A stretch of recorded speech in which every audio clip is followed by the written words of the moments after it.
It is also a much longer one, depending on how much of these terms you know. The L basically means lesbian, is a woman who's only attracted to women. Gay generally refers to men who are attracted to men, but it can also be used for either male or female. A bisexual then is described as a person who's attracted to both sexes, be attracted to men, can be attracted to women. A transgender is one who feels they're in the wrong body.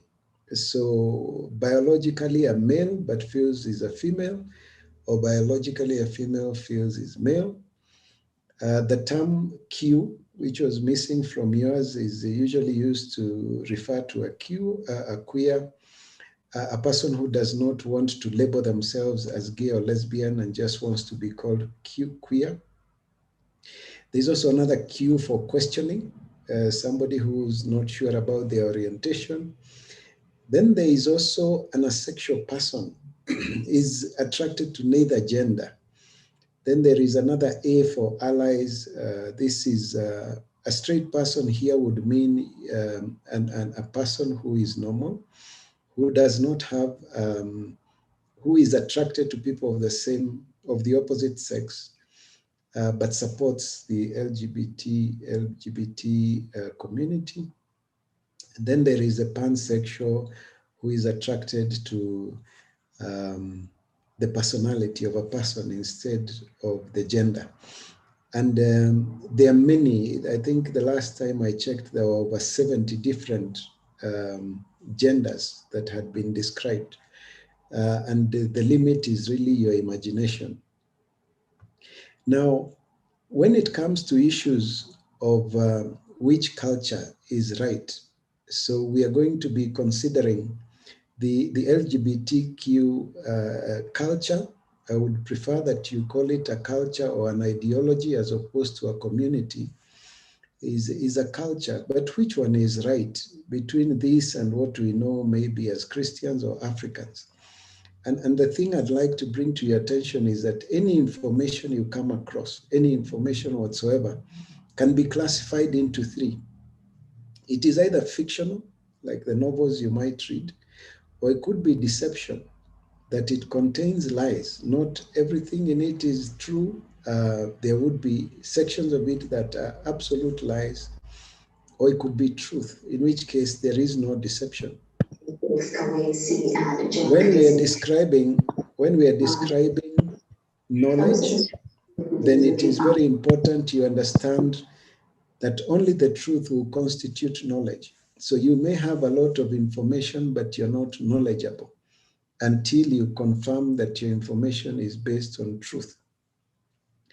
And then the last thing would be, of course, what is your source of information?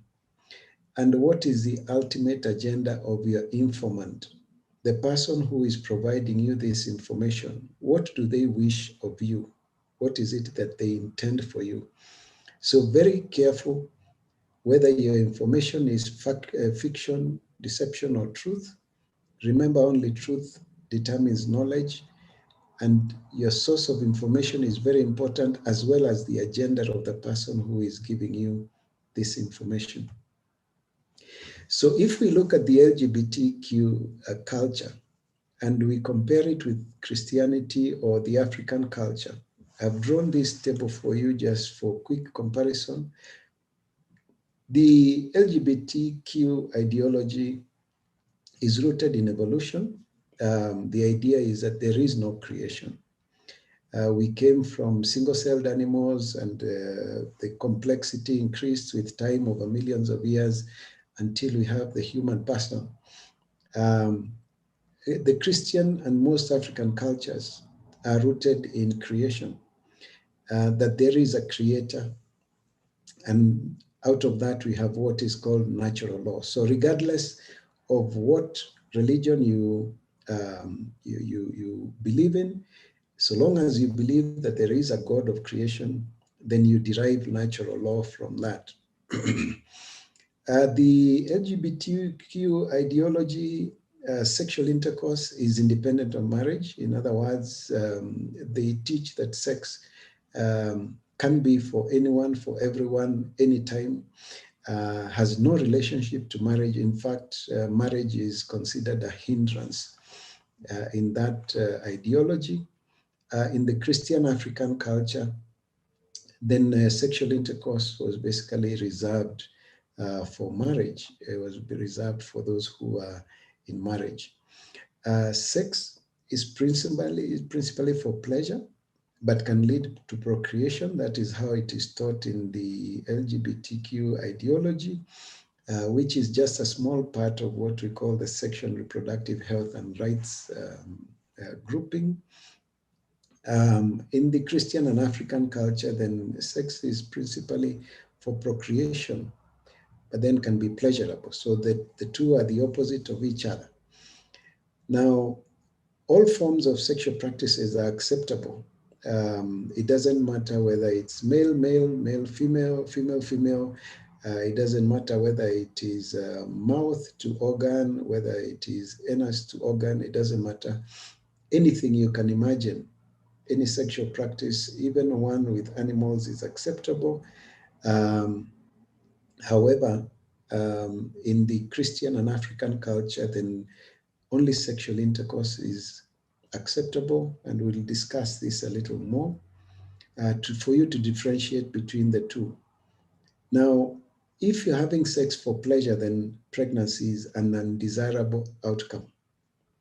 If you understand that sex is primarily for procreation but can be pleasurable, then pregnancy is an expected outcome.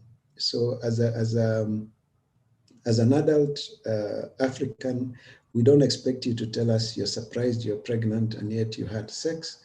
We expect you understand that that is a good outcome, and it gives us a good gift of a child who would otherwise not have without sexual intercourse.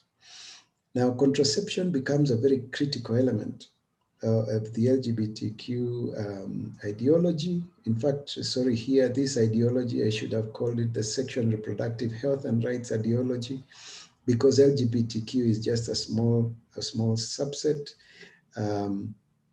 Then natural fertility awareness is critical if you're looking at the African or the Christian one. Then masturbation is normal and is encouraged in the sexual and reproductive health and rights. When it comes to natural fertility awareness, when it comes to the Christian and African setup, masturbation is considered disordered and is discouraged. Now, gender is independent of biological sex. This is what the sexual and reproductive health and rights teaches, including the LGBTQ ideology. You can be born male but identify female. You can be born female but identify male. Whereas in the Christian or African culture, then gender is derived from biology. So in other words, you can only be feminine if you're female, and you can only be masculine if you're male. So we've just found out that the multiple genders are based on your sexual attraction. So depending on who you feel attracted to, you can come up with a name for your gender. In the Christian and African culture, then it's male or female, and it is based on biological sex. Then same-sex attraction is considered normal and natural in the LGBTQ ideology. Same-sex attraction is considered unnatural and disordered. So if you understand where this slide is driving us, is that the sexual and reproductive health and rights ideology, which includes the LGBTQ ideology, is completely counter-Christian and counter-African. Now, let us have a quick run through. The evolutionists love to use this picture. Those of you who have been in my lectures before would know this story. But this story was created by the evolutionists. And the question is between the chicken and the egg, which came first? So if you say it is the chicken that came first, then the question is from which egg did it hatch from? If you say it is the egg that came first, then the question is who laid that egg that became a hen? And therefore, the evolutionists use this life cycle to indicate that it is not possible to know between the egg and the chicken which came first. So it's not possible to know when life began. Now, the solution then is offered by the creationist theory, where you believe that there is creation and that there is a God of all creation. The solution then comes from the fact that for this egg to be fertilized, in order to hatch into a chick, then for the egg to hatch into a chick, it must be fertilized. And for the egg to be fertilized, then there must be a cock. Now, if you pay attention, there was no cock in the other life cycle. But when you bring in the cock, then now we have an egg that is fertilized, then you can get a chick. Now, if you understand this simple truth, then it would mean that the male adult and the female adult must have occurred together at the same time so that they could mate and be able to fertilize the first egg that gave us the whole of the chicken population. And if you understand that simple truth, then you know that for every living being that multiplies through sexual means, then there must have been an adult male, an adult female at the beginning of the cycle. And where did those come from? In their adult form, so that the egg can be fertilized, then they must have been created and appeared at the same time at the beginning of the life cycle of that particular organism. So the other question that we need to answer, because we have seen that the sexual reproductive health and rights is basically the LGBTQ is a godless institution, then the question is there a God? And it is very important that you as young people are able to answer this question and answer it not from biblical or from the Quran or from whatever, but through reason and faith. So let us ask ourselves, where did we come from? I was conceived in my mother's womb, and I'm going through a process that we call life. And one of the most difficult things I have to do in life is make choices. I have to choose between good and evil, right and wrong. And every day of my life, I have to make these choices.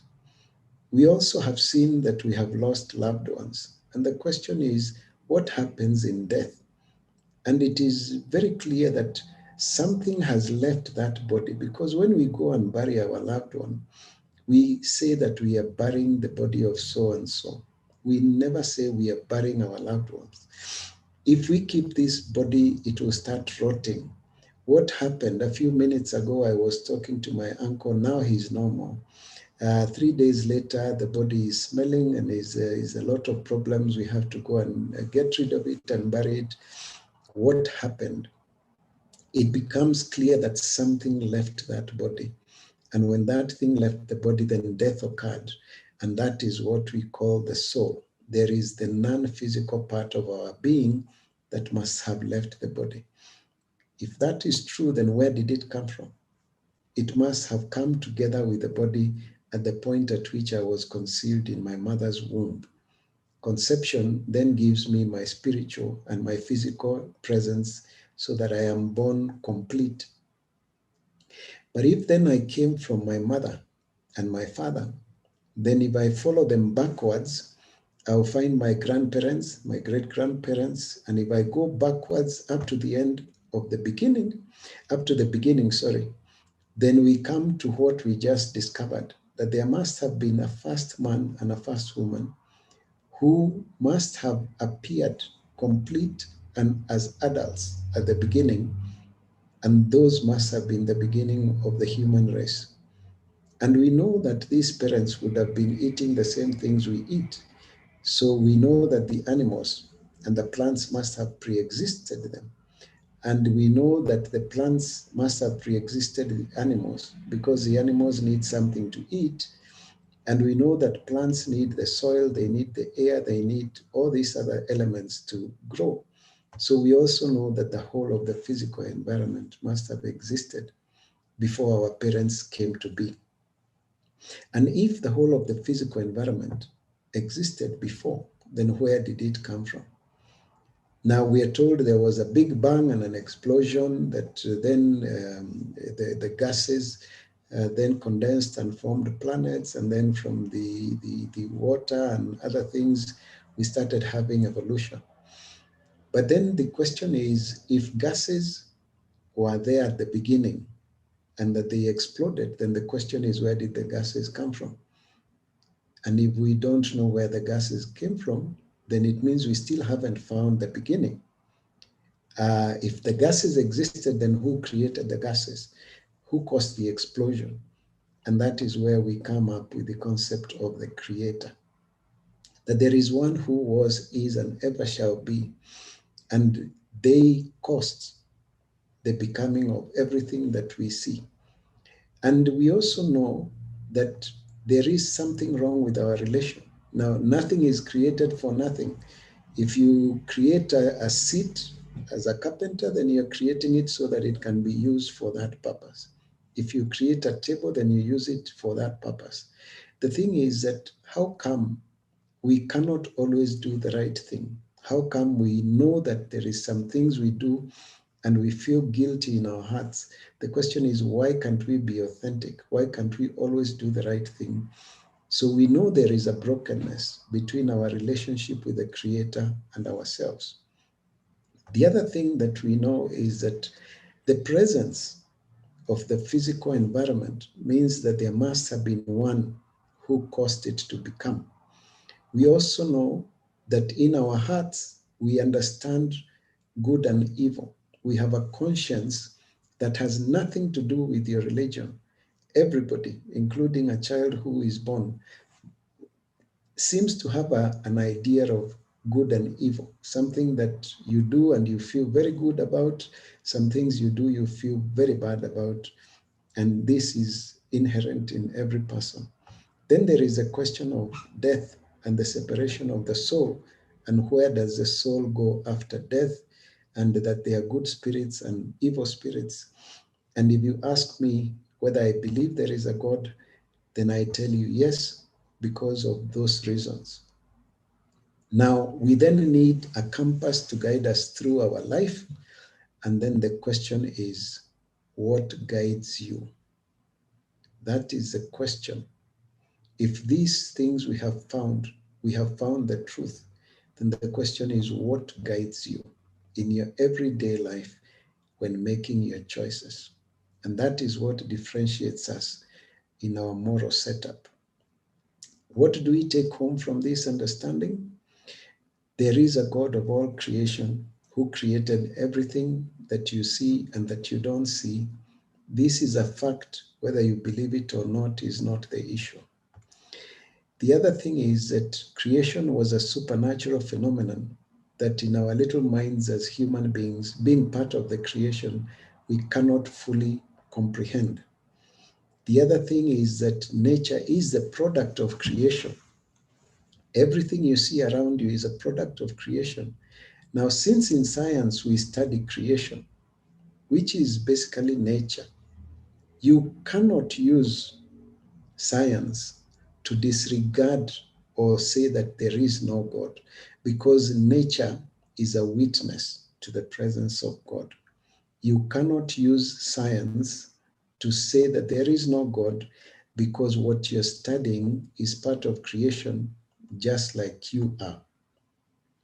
Since everything was created with a purpose, then we are created male and female, not by accident, but on purpose. We are given different sexual organs, again, not by accident, but on purpose. Okay? And from this, we draw natural law, which is the truth, regardless of your faith. Now, when you go and you study sexuality, because the homosexuality and same-sex attraction are part of sexuality, if you go through the internet, you find definitions that tell you sexuality is about your feeling, your thoughts, and your attractions and behavior towards other people.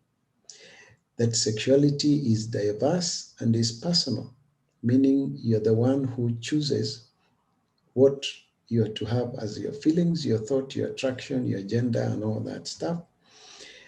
And all these previous definitions, if you look at them carefully, you will see that feelings and attractions and behavior are influenced by our upbringing, they're influenced by our personal opinions, and they are subject to change. Therefore, they are very subjective. They are not universally true. What I believe from my feelings or from my personal opinion may not be necessarily true of what is in nature as opposed to being objective. Now, when sexuality is discussed without the truth of the fact that we are created male female and that male female distinction is important, then sexuality becomes a very, very, very confusing subject. That is why the first thing that sexual and reproductive health and right advocates do is to say that there is no male or female, that one can choose what they want to become. Now, sexuality in its simplest form is about the male and female and how they relate to one another. So, if you want to understand sexuality in its simplest form, basically is understanding the male, the female, and how they relate to one another. Now, the reason we are male and female is basically because of the Y chromosome, and we are going to take a very quick science study. When you're in your mother's womb, before 9 weeks of gestation, the gonads are neutral. They are not testes. They are not. Um, they're not ovaries.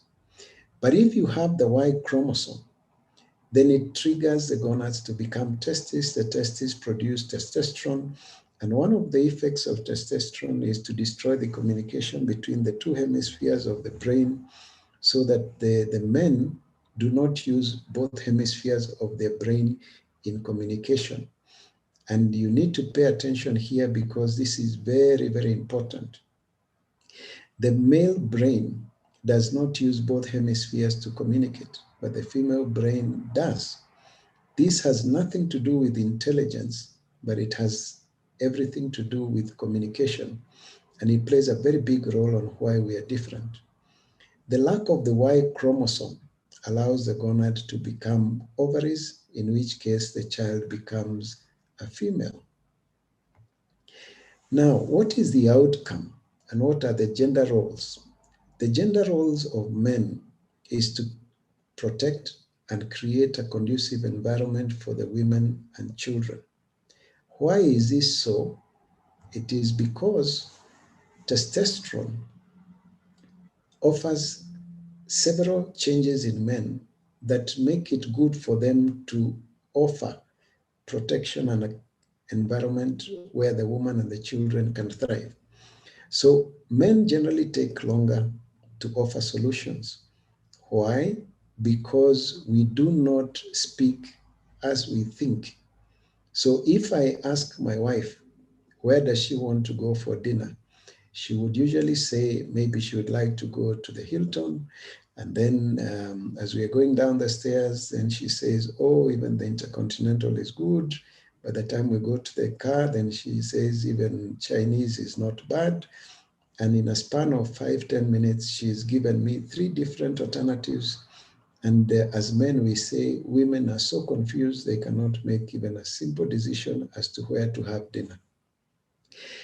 If she were to ask me where I would like to eat, then I would keep quiet because I need to think through my options. And then in my head, I would think about the Hilton, then I would think about Intercontinental, then I would think about Chinese. But when I open my mouth, I would just say, I would like to go for Chinese.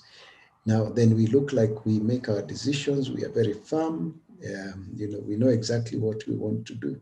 So that difference is because of the separation of communication between the two hemispheres.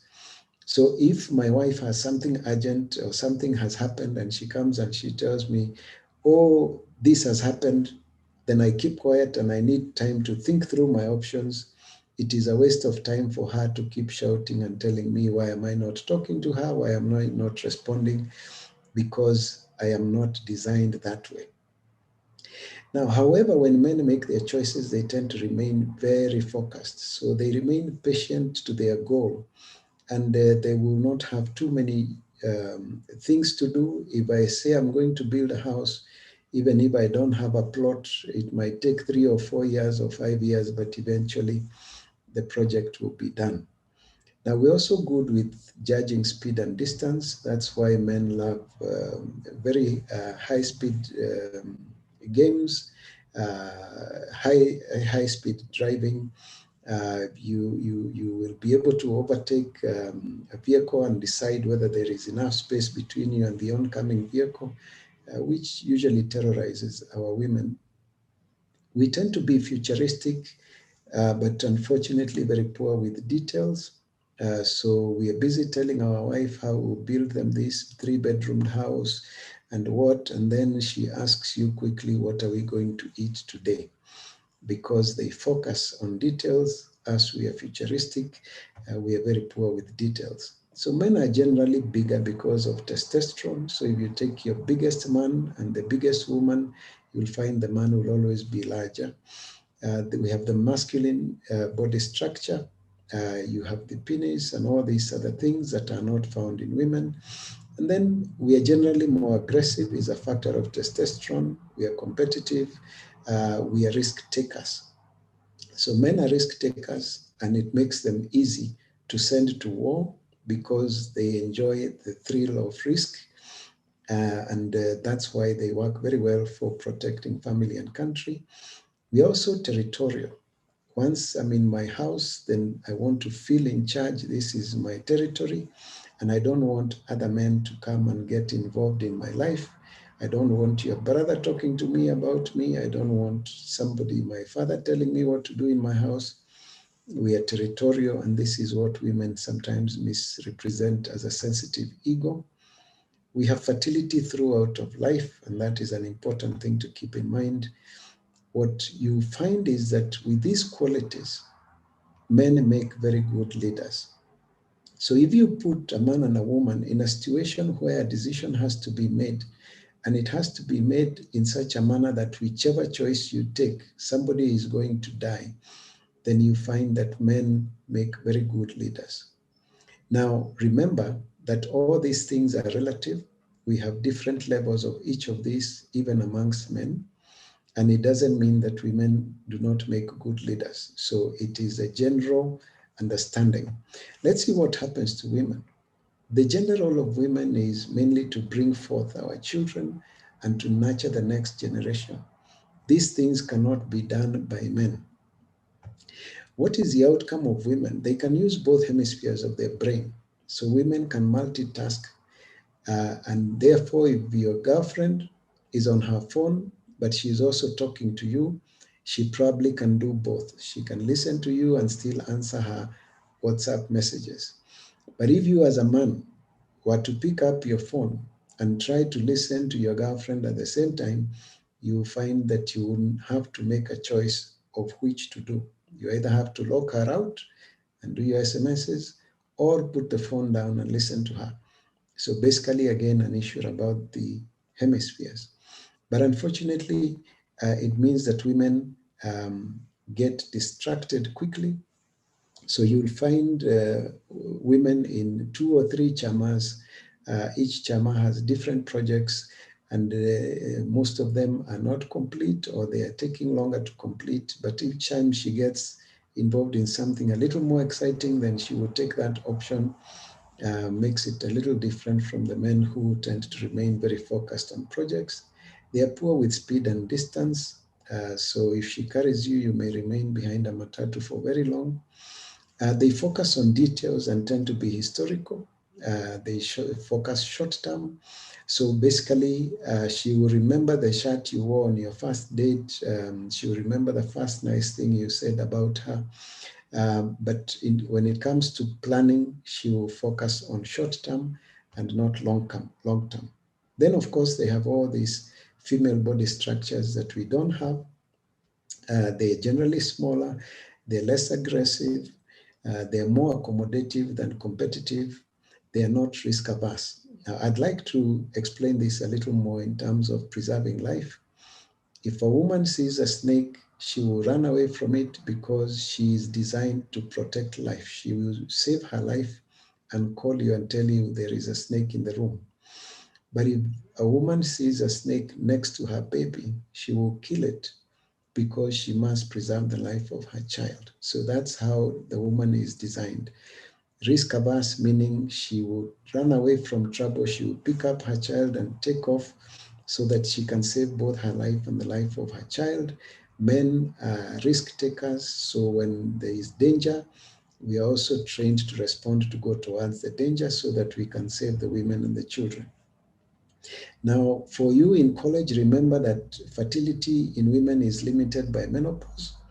And therefore, if you would wish to have a family, then you do not want to make plans where you want to wait until you have your first degree, second degree, and a PhD before you get married, because most likely you'll be over the age of 40, is not a good idea. Do your first degree, have your family, because you can do your master's and PhD in menopause, but you cannot get children in menopause. So it's very important, again, these differences in how we plan our life. Now, when you take all these changes in the woman, then women make very good managers.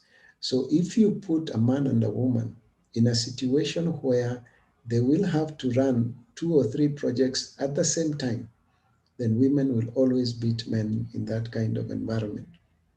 So generally speaking, women are very good managers, men are very good leaders. And when you put these things together, you discover that the differences between the sexes are complementary. They are not competitive. So men have strengths, women have strengths. We do not have each of those things. But when you bring these two together, then you get to understand the completeness and fullness of the human nature. Okay? So now let us quickly look at the difference between sexual intercourse and masturbation, because we are talking about same-sex attraction. Sexual intercourse is basically sexual contact that involves the man's organ going into the woman's organ and releasing his seed in there. That is what the term sexual intercourse means.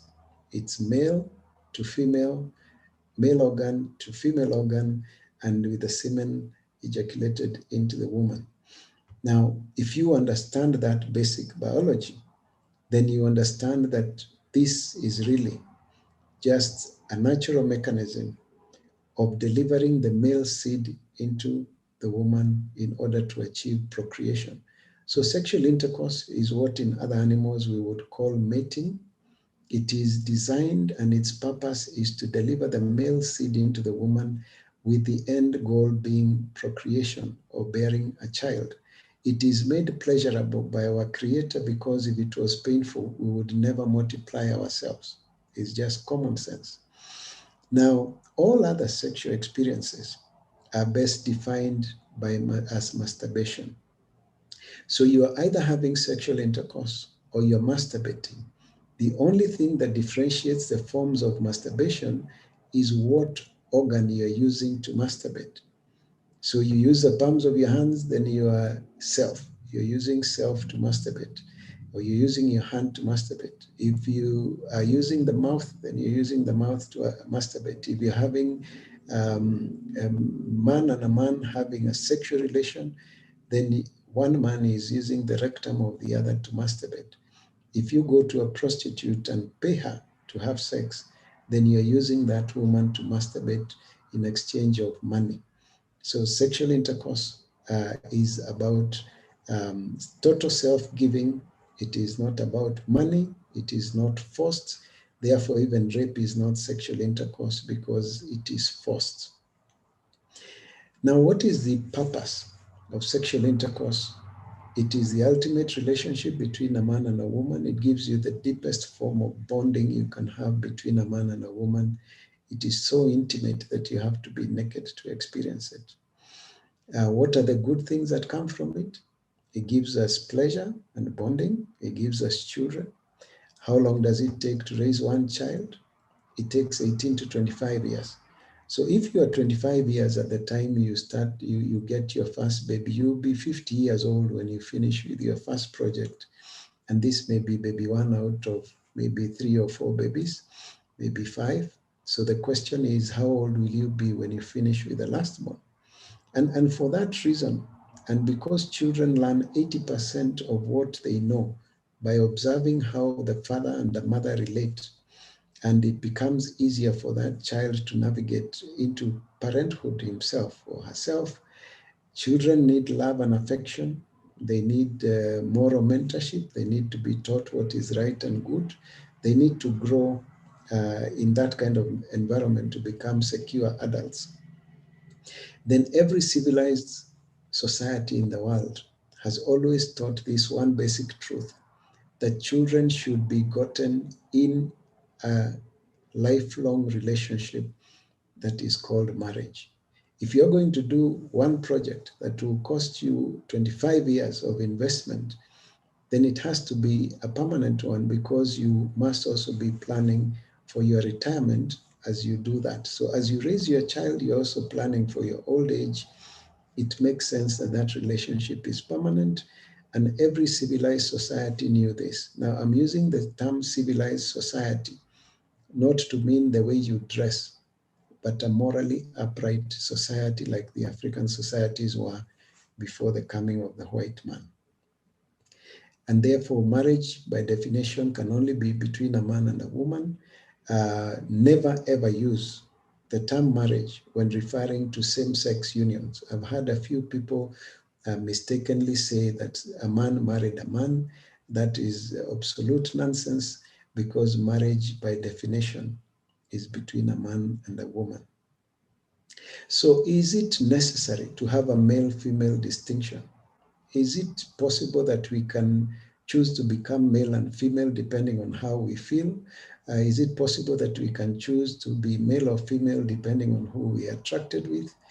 The truth is that the male-female relationship is not unique to the human persons. It is there in all animals and most of the plants that develop through the sexual reproduction. Now, if you study nature carefully, then you discover that you can develop very beautiful things by just paying attention to the creator. And engineers have borrowed from the male-female reality to develop many concepts. For instance, the plug and the socket. This should be socket, forgive me. The plug and the socket, which one do you think is male and which one is female? Of course, the plug is male and the socket is female. If you look at the door frame and the door, one is male, one is female. The male is a door, the female is a frame. If you look at your lock and key, the lock is female, the key is male. And just understanding the male-female relationship has helped us to develop these simple things that will not work one without the other. Now, if you remove the breasts and all sexual organs from a man or from a woman, basically what you'd be left with is what we would call an asexual being. But the fact that they're not male or female would also mean they are no longer human, because by definition, you must be either male or female to be human. So if you remove these organs and you create what is asexual, then you do not have a human being. But an asexual human being can still have a career and succeed. You can get a very good job, be promoted, buy property and stuff without your sexual organs. You can also work and become rich and successful without your sexual organs. So your sexual organs have nothing to do with your success. But unfortunately, if you are sexual, you cannot reproduce. And if you cannot reproduce, then that will be the end of the human persons. So the male-female distinction is necessary, not just for function, not just for us to understand the completeness of the human person, but also because our existence as human beings depends on it. And not just us, but all animals and plants that reproduce sexually. Now, this is just a bonus slide I wanted to put in here. Some of you get into college when you're 18 or 19 and finish around the time you're 21, 22. This is the time you're going through a lot of exposure to sexual matters. You are away from your parents, you are independent, you can get away with a lot of things. Why should you be careful? You should be very careful because the brain is the last organ to mature. So as a child is growing up, every time you see a child able to sit up on its own, a part of the brain has matured. When you see them able to crawl and walk, another part of the brain has matured. By the time they learn how to speak and communicate, then another part of the brain has matured. In fact, the human animal is thought to have the brain maturity of about 40% at birth, compared to about 90% when the other animals are born. That's why the other animals can be born and in a few minutes they can stand and run, and the human child takes a whole year before they can even learn to stand.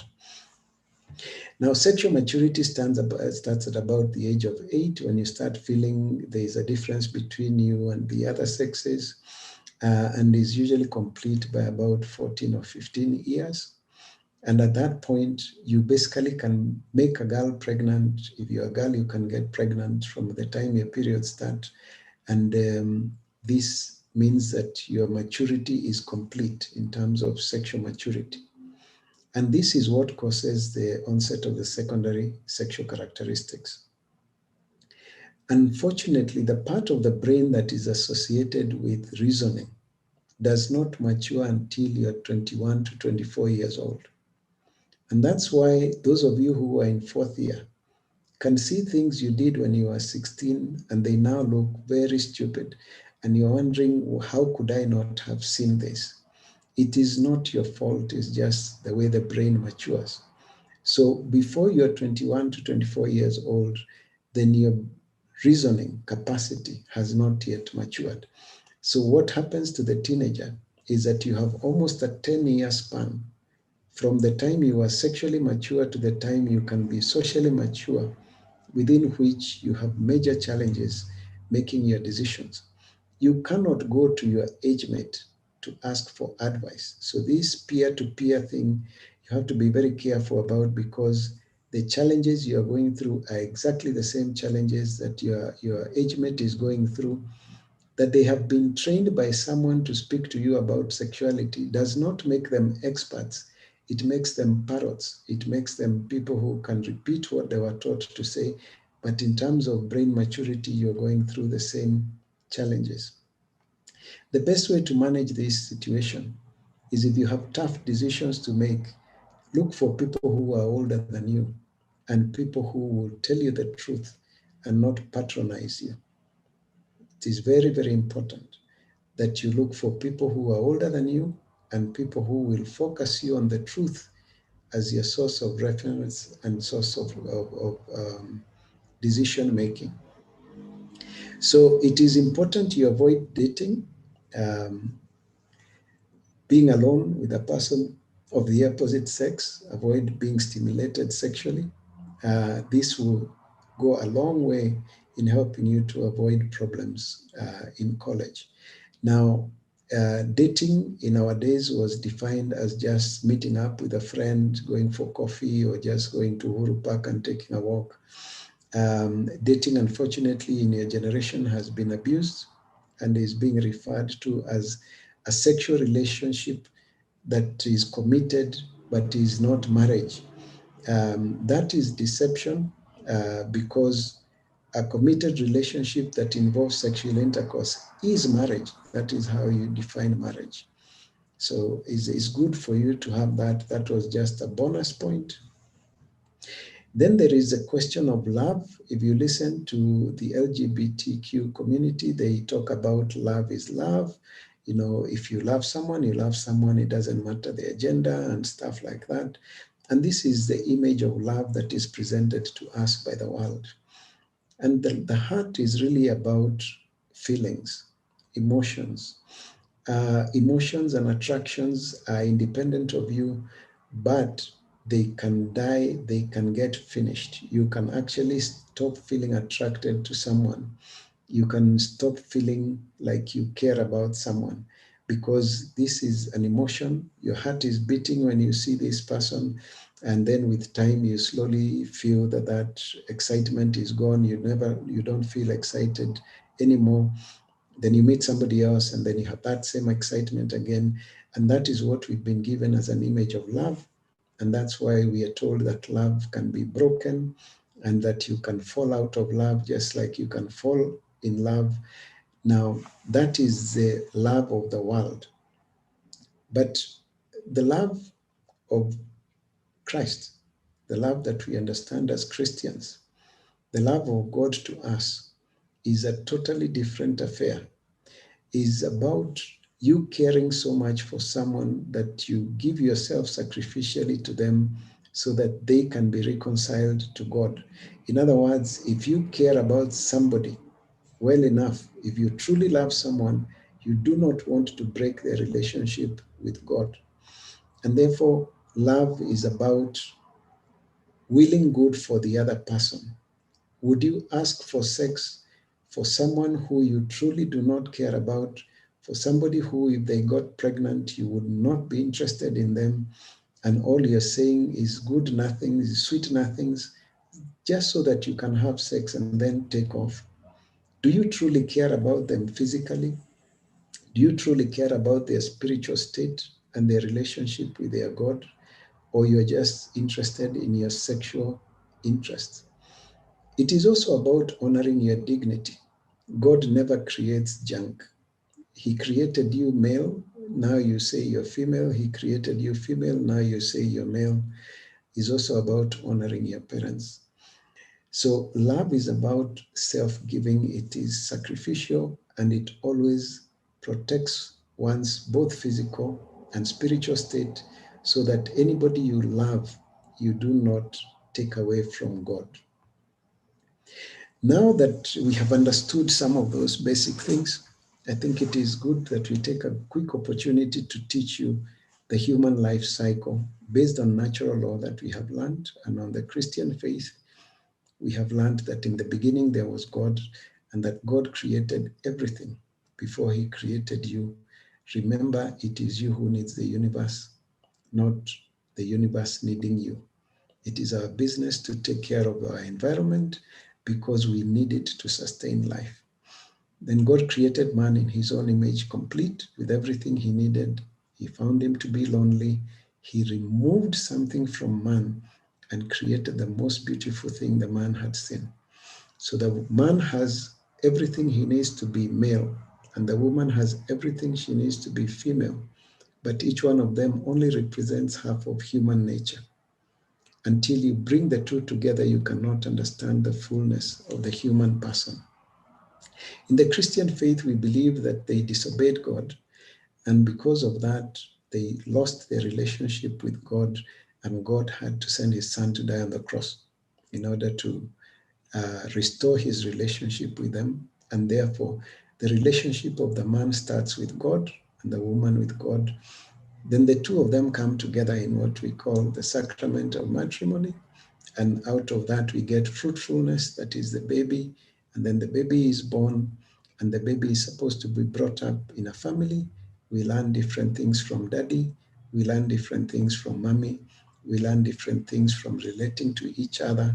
It is the many families that then bring together the community. And then from that community, we get the next group of people. Now, it is from here that we find some people will die, some souls will go back to God depending on how they live their life, and unfortunately, some souls will be sent back to the Father. Now, if you destroy any part of this cycle, you actually destroy humanity. If humans live without believing that there is a God, then they will destroy human nature. If this man believes that he can become a woman, or chooses to relate sexually with another man, or the same with this woman, then we destroy human nature. If we decide it is not necessary to go into a committed relationship for life in order for us to have children, we will destroy human nature. because we will have fruitfulness that is outside the bound of marriage. We will be tempted to do abortions because we got pregnant before we were ready. We may end up dumping our children and throwing them out, or we may end up in relationships that break and divorce, which means we end up with children not brought together by a man and a woman, and we get an unstable family, and we end up with more and more chaos. So the human life cycle is never complete if any one of these stages is not done. Now, let us quickly now go to broken sexuality, which is what same-sex attraction is the same thing that gender dysphoria is, or transgender is the same thing that commercial sex work is about, or what we call prostitution. Now, if you go to majority of these people, and I've taken care of quite a number of homosexual persons. If you go into their history, you will find that majority of them have suffered very severe abuse, either psychologically or physically, as children. Some of them were so young that they could not remember until they are taken through a very rigorous psychoanalysis. Now, uh, some of these children have been abused by very close relatives so that they actually think it is normal. One of the young men that I have looked after found that he grew up knowing he's a homosexual. And when we were interviewing him and asked him how he got into the practice, he told us how at the age of 4 or 5, his father started abusing him sexually and started using him to masturbate and having sex with him through the rectum. And because it was his father, he actually believed or thought that it was normal. Okay. And he accepted it as a practice. And by the time he was 9, 10 years old, he would actually go to his father and actually instigate the activity because he had learned to enjoy it. Now, when he was about 12, his father decided what he was doing was wrong and stopped and said he was not going to have that relationship with the boy anymore. And what happened then is the boy got heartbroken. He felt that he had lost the love of his life and that he still needed a man to love him. And what he did is he started going out and looking for men who he could persuade to have sex with him. And that is how he got into the homosexual prostitution. And there were all these websites he could go to. There were places you can go and post and say you were looking for love, and he actually got into the LGBT community in Kenya and got a lot of networks, and he would have people he would have sexual relationships with until much later in life. That he started reflecting on his life, started asking himself questions, where he's come from, is this what life is about? He was feeling depressed, he was feeling suicidal, and then he sought help, and we were slowly able to work with him, and he eventually did stop the practice, and he's still on that journey of healing. And this happened when he understood that what happened to him in childhood was wrong, that his father actually molested him.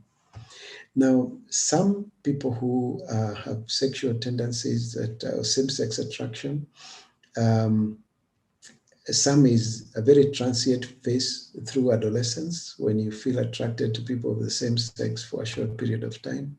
Some is wrong modeling, especially porn, people who are watching porn, especially from very young age, where you've not fully understood your sexuality, and you're watching men and men having sex, and you also think that it is normal. Then some is by experimentation. You're in a boarding school, and this fellow who has a homosexual tendency comes to you, entices you to get into a sexual relationship with them, and you end up with that experimenting. But with deep psychosocial evaluation, most of this can be resolved. Now, if you remove the man's sexual organs and place implants in him, inject him with hormones, and he can look like a woman, he can dress like a woman, he can sound like a woman, you did not create a woman. What you created was a severely mutilated man. So you cannot say that a transgender man is actually a man because he remains a woman who has been severely mutilated. How Europeans can tell us that female circumcision is wrong and they call it female gender mutilation, and we agree with them and we stop doing it. And then they come and they tell us that a man can cut off his organs, implant what looks like breast in him, and we are supposed to call him a woman, is beyond my understanding. And I think it is criminal and it is heartless to find a person who is broken because of same-sex attraction, or a person who is broken because they feel they're in the wrong body. And these are psychological problems, and you actually encourage them to behave like that, to continue feeling like that, and even take money from them to do surgery. It is heartless and it is criminal. What are the other things that we must look out for? The Sexual and Reproductive Health and Rights Movement tells us that sex is a right. What happens when you want to have sex and there is nobody of the opposite sex to have sex with? It just opens doors to perversion.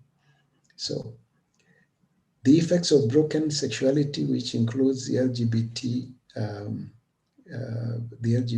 ideology, is that it destroys the natural family. The family that is between man and woman and with children is destroyed when you start believing that two men can actually make a family or two women can actually make a family. Then it fails to reproduce. Homosexual relationships are basically sterile by nature.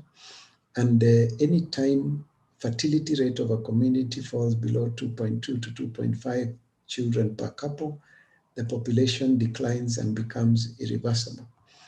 And therefore, the end game, what will be the end game if we all agreed that the homosexual practice is normal, is there will be major depopulation, which the LGBTQ agenda is part of the greater depopulation agenda. So thank you very much. If we have any questions, I'd be happy to run through those.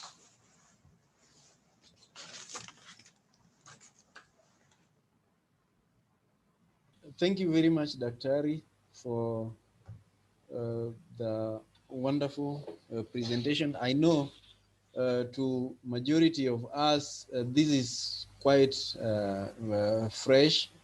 You started by saying for people who've gone through your training, they are familiar with this, but I can assure you there are not very many. I could be the only one around, or plus Dr. Eda. So thank you very much. And we will open it up for questions. Questions shall be handled through Irene. So Irene, would you be kind to start reading the questions for Daktari so he can respond to them quickly before he leaves?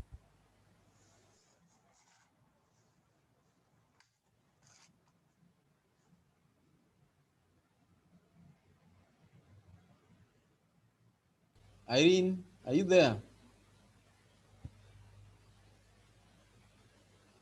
Uh,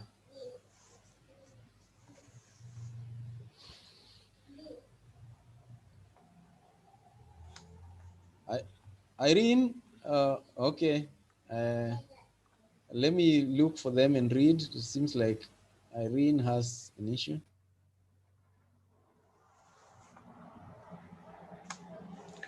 I am going to post a link to a small YouTube video that is very good in telling us about the why sex is important.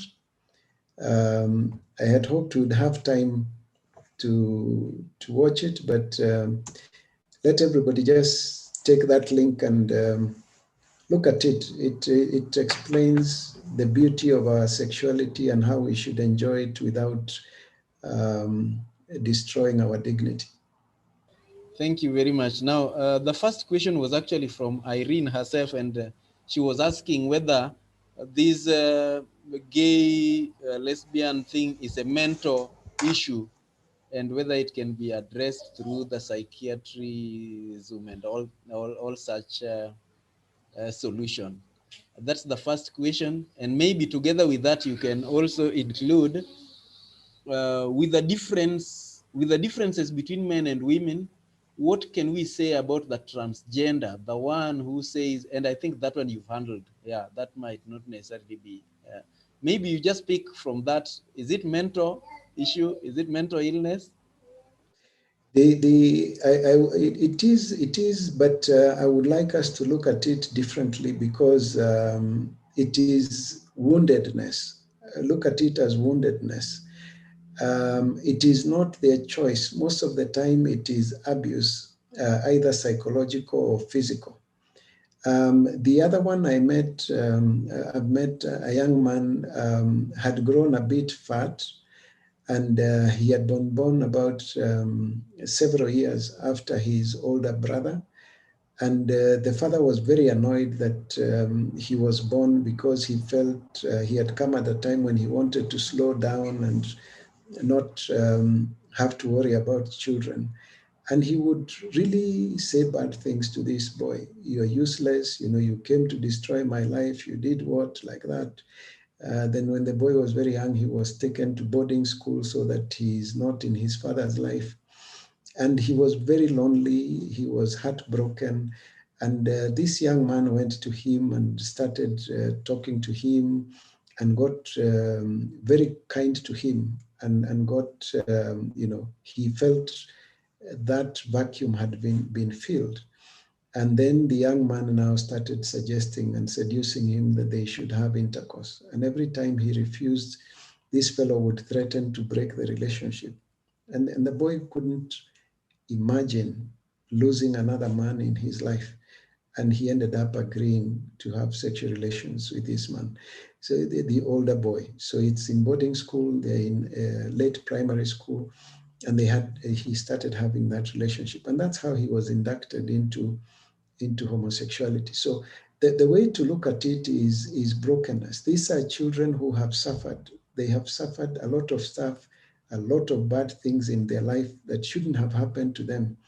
So even when we are talking about the people who have same-sex attraction, people who are confused as to whether they are men or women, we are talking about people who are wounded. They are our brothers, they are our sisters.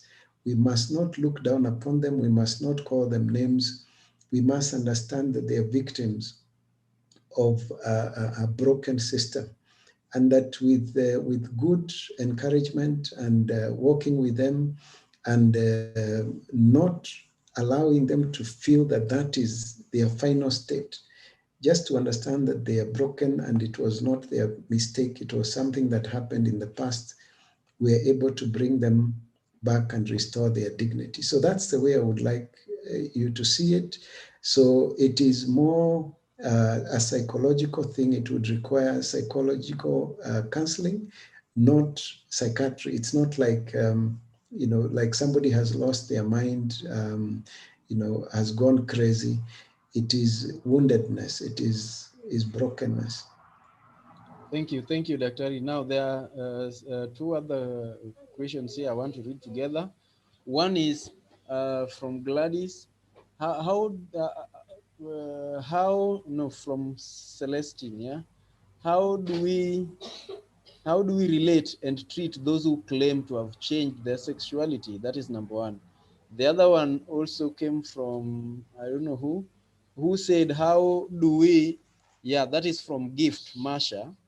She is asking, how do I approach or convince someone in the LGBTQ community that what he or she is doing is wrong without coming out as being judgmental?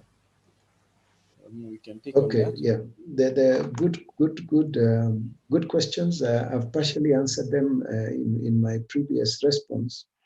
Um, the thing is, some of these people are so deeply wounded, they believe that they were born that way. The trauma was so deep that the only way they can survive is by hiding it in their subconscious until they cannot actually remember how they got into the state they got into. So it's really a waste of time for you to argue and tell them it is not natural, what you're saying is not true, because they are the ones who are experiencing what it is they're experiencing. So the thing is not to affirm them. So it is true you have same-sex attraction. In the same way, I also get attracted to women. I still have a choice as to whether to live out that attraction or not. So both of us are called to be chaste. So if I am not married and I'm attracted to women and I am a man, then I will still need to take charge of that and control my sexual appetite and wait until the right time. So even one who is attracted to people of the same sex is still called to be chaste, is still called not to live out that attraction. Remember, feeling attracted to someone is not a sin. But if you leave out that attraction and you start having sexual relationships, then you have now gone beyond the boundaries. So if it is just attraction I'm dealing with, then I need to remain chaste, not to live out those attractions, but also to seek help, to be encouraged to seek help, to understand that I could have some brokenness that may need to be analyzed and that I can be helped. So that is very good. Now, about being judgmental, again, for Christians, we have to be very careful with the use of that word or the understanding of the word. So if I came to you and I told you I am feeling attracted to men and I am a man, we are discussing my attraction. That is not the same as um, actively participating in the act. So you can deal with my attraction, we can discuss it, we can seek help and see how best to help me. But if I come and I tell you, I am having sex with men, and that is how I choose to live, and that is my lifestyle. I have come out now, I'm openly gay, and I have sex with men. Then you're telling me that that is not the right thing to do, is not being judgmental, because I have already told you what I am doing. I don't know whether that is clear. So if you see me walking with another man and we are holding hands and we are chatting, and you say that I am a homosexual, you are being judgmental because you do not know the truth. But if I come to you and I tell you I am homosexual, I've been having sex with men, then by telling me that I need help and that is not the right thing to do, is not being judgmental. Thank you, Daktari. We have one person with a hand up, Walter Makeso.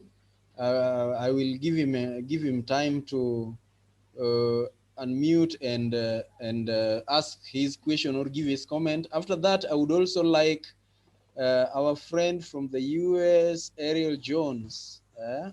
I'm told she's in by Catherine, who is our member here. Catherine is actually the founder of this organization. So she will also be able to maybe say a comment, and then I think we'll be able to call it an end. So Walter. Can I be released to go back to the other meeting? Let's listen to Walter. Maybe he's going to ask you a question. After that, okay, you can go. Thank you. Yes, thank you very much, Atlinda. So I'm very grateful and I appreciate Dr. for this educative and informative information. So I had a question, and my question was, he talked about that peer advising another peer is actually not advisable. So my question was this notion and the phrase that the responsibilities and the environment from which a person has grown up from, it actually determines his maturity. So that we use that notion to accept that another peer can actually advise another peer. So I wish to hear his view on that. Thank you. Thank you very Yeah. much. Doctor, you can pick it up.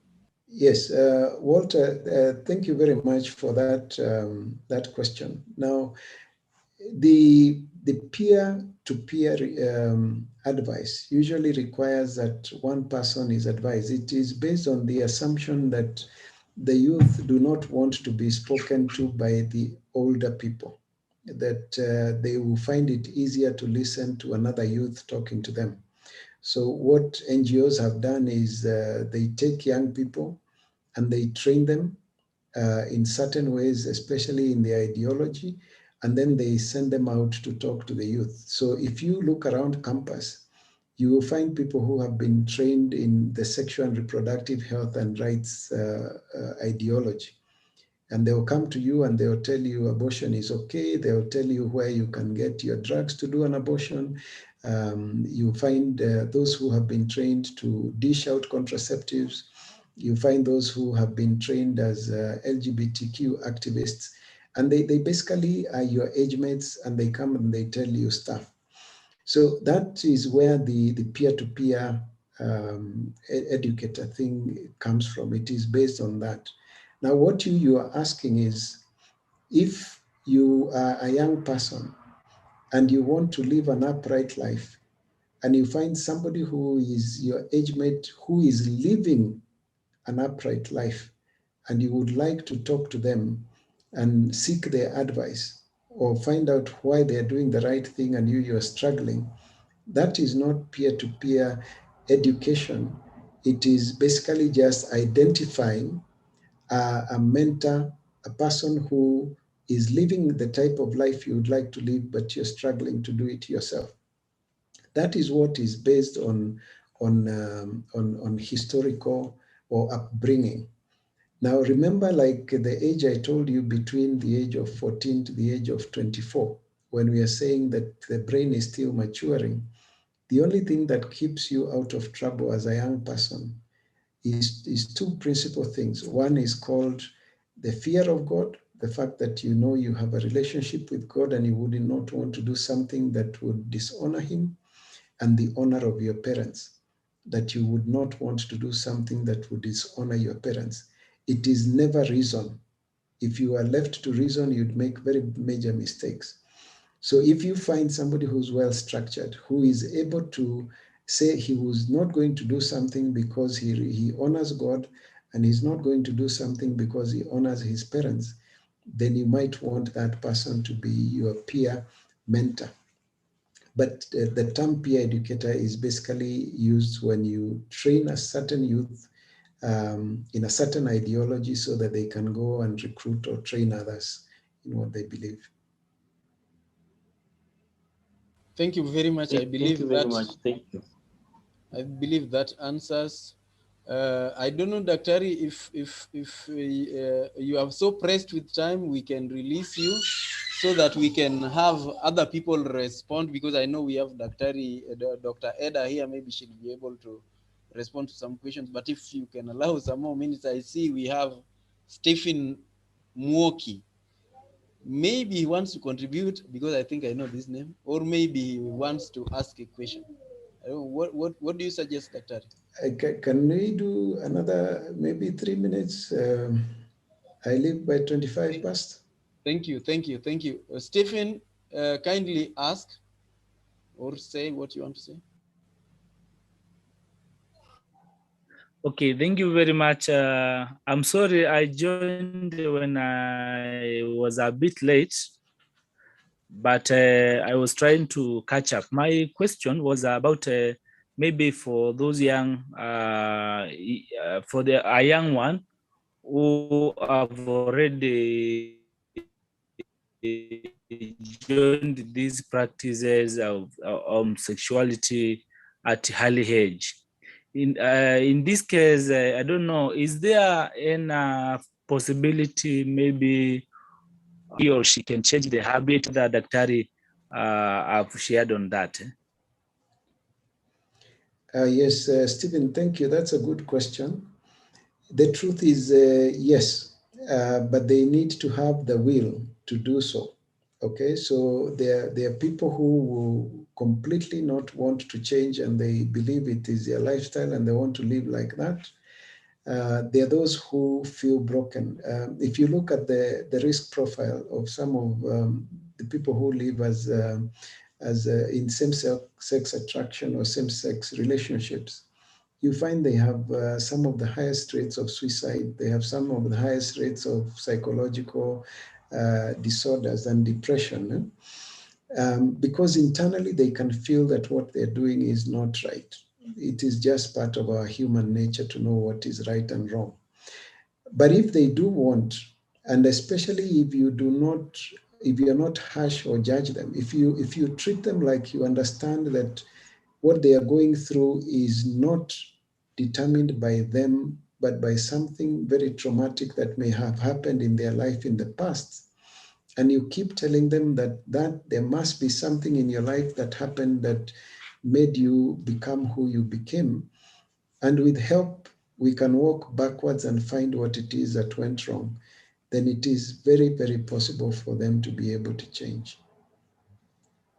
Thank you very much, Daktari. I think we can release you. I know Tobias is going to say something, but maybe before Tobias speaks, could we hear from our friend Jones or Jonas, if you're there? She has dropped off. Her phone is low on charge. Okay, thank you very much. Catherine, I'd like you to give a vote of thanks to Daktari so that he can leave. Then anybody with another comment or question we can handle. Okay, thank you. Thank you so much for that very informative talk. I was actually taking notes for future reference, and we really hope that you're going to share with us some other time. And I'm also thanking everyone who is present. Today we had a very good turnout of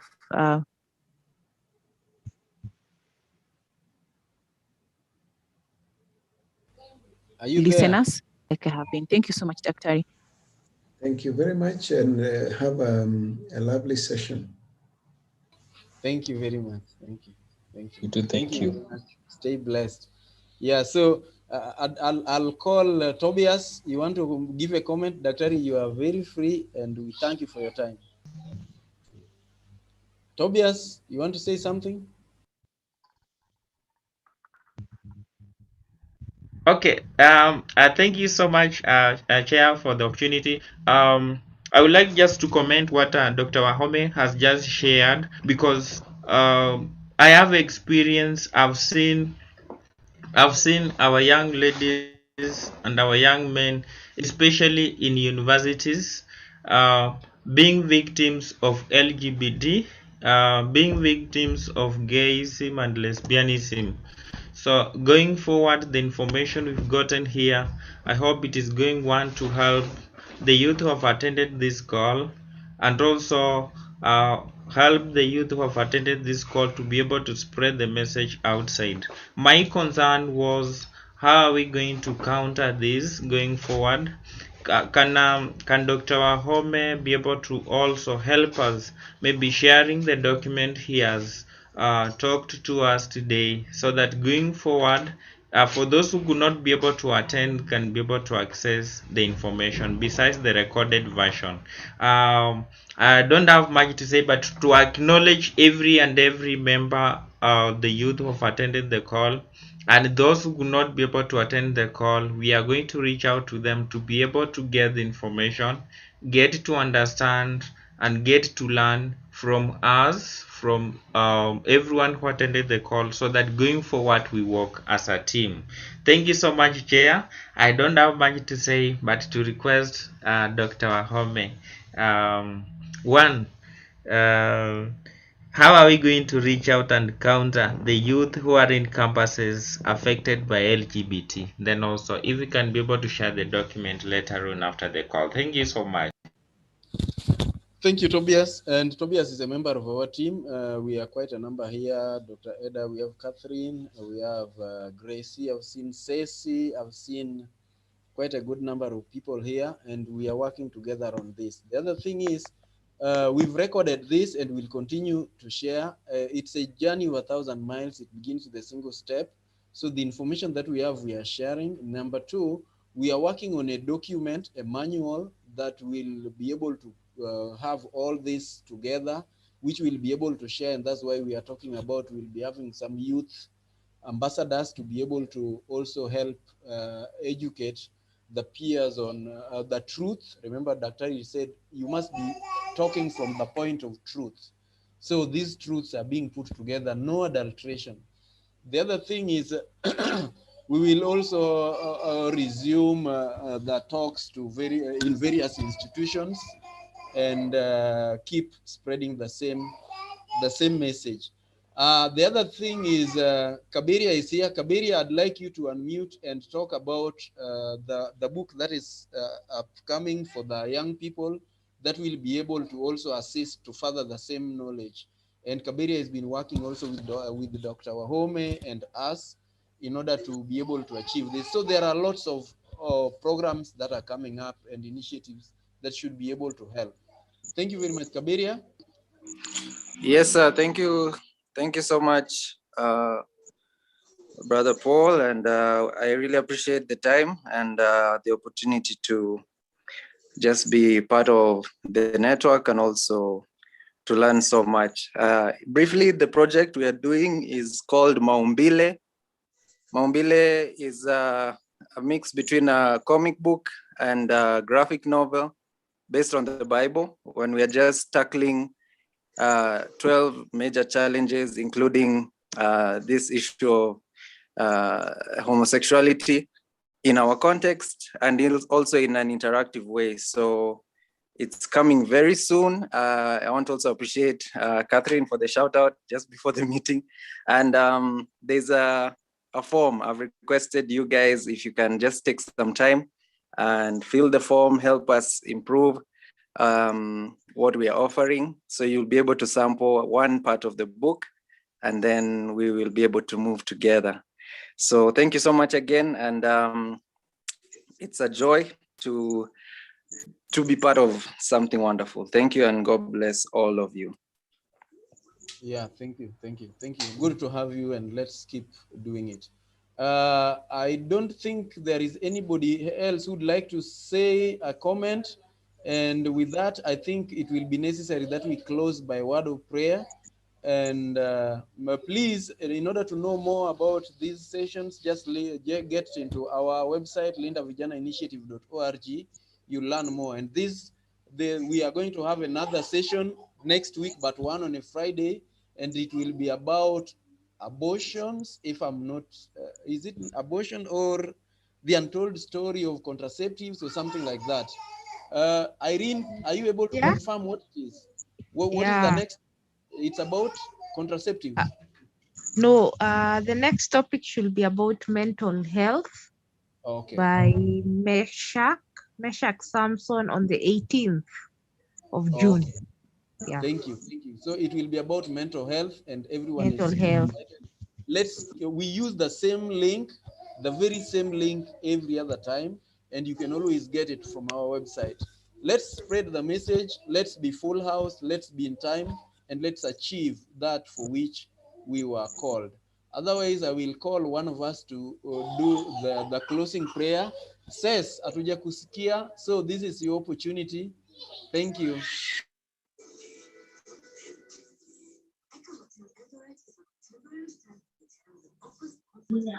I'm right here.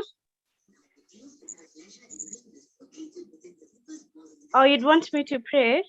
Yes, pray, please. You can say something if you want to, but then afterwards pray and finish. Okay. I think just like the others have said, it has been a very insightful and just, conversation. So shall we pray? Heavenly Father, we come before you this night. We thank you for allowing us to gather so that we can get knowledge, Lord. We thank you for even Dr. Wahome, Lord. We thank you for giving her the wisdom, for giving him the wisdom in order to deliver the content that he has delivered, Lord. And as we've heard, Lord, may you be able to help us even be able to help our peers and be able to even articulate whatever he said to the people around us, Lord. As we go to bed and as we continue with whatever things we're going to go and do, Lord, we pray that you may guide us, that you may be with us, Lord. And we will thank you for this gathering. As we meet next time, Lord, we pray that you may keep each and every one of us safe. In Jesus' name I pray. Amen. Amen. Thank you very much. Thank you, all of you. Thank you, Anthony Murithi. I've seen you there. Everybody else, I saw lots of people who were in the 70s. Kitavi, Gift. Thank you all. Catherine, thank you. Would you like to tell us goodbye as we are going, Catherine? Yeah, thank you. Sorry for interjecting. Sorry, Catherine, nimekukata. I'm really grateful because my friends, my youth, my key people have joined, and Linda Vijana is growing. Chair, it is growing, and I'm really happy for that. Because many youth next time. I remember this call have had youth from different parts of the country and also in the entire Africa, and I'm really grateful for that. For next call, we will have more than even the 60 we had, and let us continue working together. I with Irene, we on behalf of Irene wherever she is, I say thank you, Chair, for confiding in us, and we are going to struggle, um, even if it is going to crawling and doing everything to ensure that the youth, their perception and notion is changed in Kenya and outside, and also invite those who are not in Empowered Youth Coalition to join. It is targeting the youth. Linda Vijana is helping the youth to be able to understand which route to pass and which route to enter. Thank you so much. Thank you. Thank you very much. Catherine, we must hear your voice. Thank you so much. Actually, we're more than 70 at some point. For the ones asking if we have these programs out there, we still have them. Like on FAST, we had a forum, FAST Nyeri, to Form 4 leavers and some university and college students. So we are still trying to do even physical meetings following the set rules for the COVID pandemic. So I thank everyone and wish everyone a good night. And I trust that you're going to grow more and more. As you said, you're going to be a household name trying to share the light in the darkness. Thank you. Thank you very much. Thank you very much.